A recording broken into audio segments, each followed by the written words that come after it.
مصر کے حاکم کو چینج کیا جائے اور اس کی جگہ پہ نیا گورنر رکھ دیا جائے. محمد بن ابی بکر, حضرت ابو بکر صدیق کے بیٹے, ان کو گورنر بنا دیا جائے. اب وہ گئے لے کر, یہ 7 آدمی چلے گئے مصر کی طرف, اور 7 وہ لیٹر بھی حضرت عثمان غنی کا. توجہ طلب بات سننے والی ہے.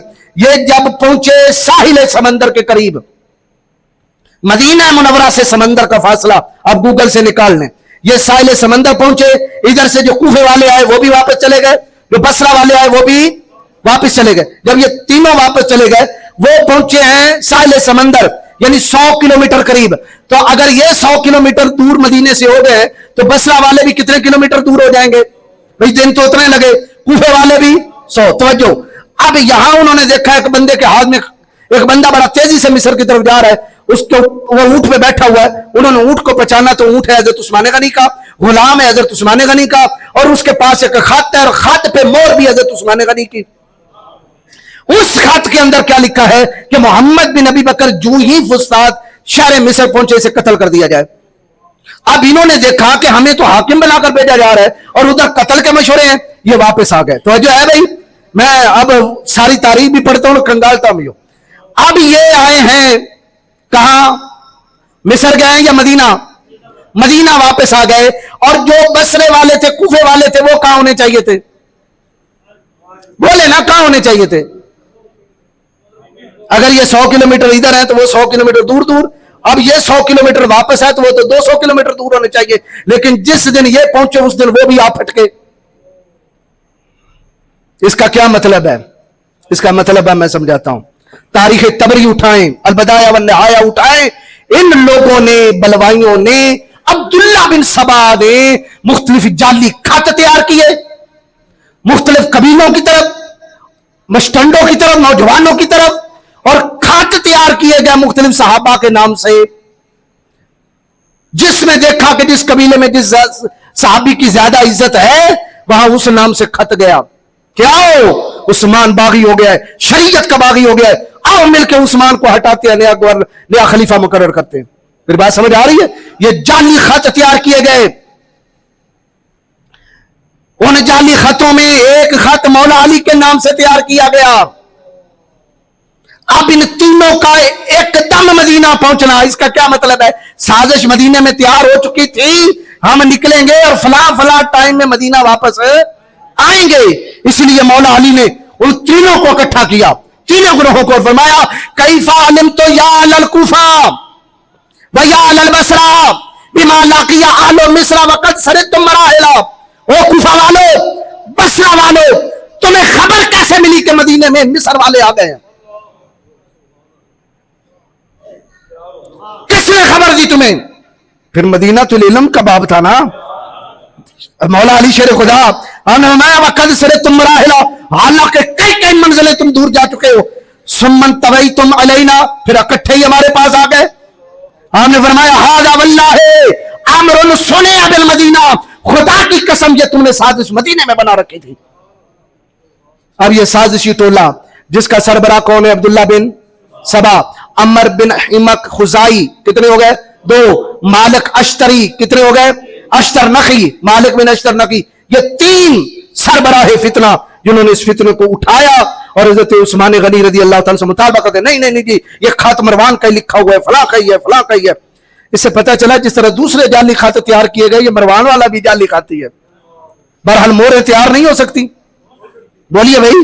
اب یہاں میں کوئی مروان کی صفائی نہیں دے رہا, لیکن میں بتا رہا ہوں کہ وہ حدیث نظر پیش نظر رکھیے کہ حضور نے فرمایا تھا عثمان سے مطالبہ خلافت کے استعفے کا کون کریں گے؟ مسلمان یا منافق؟ منافق کریں گے. اب ٹائم کتنا ہو گیا جی بتا دیجیے؟ 2:10. تھوڑا سا اور 20 منٹ لے لیں جی. اب حضرت عثمان غنی کا آخری وقت ہے, آپ کا گھر گھیر لیا گیا ہے. یہ تاریخ خلفاء امام جلال الدین سیوطی کی. انہوں نے کہا یہ جی سائبر خط ہے, لیٹر آیا ہے مروان کے نام, یا آپ نے لکھا ہے یا آپ کے دماد مروان نے لکھا ہے, مروان ہمارے حوالے کرو. ابا عثمان وائن یخرج الیہم مروان, حضرت سیدنا عثمان بن عفان نے مروان کو دینے سے انکار کر دیا. وخاشی علیہ القتل, اب ڈر گئے کہ یہ قتل کر دیں گے.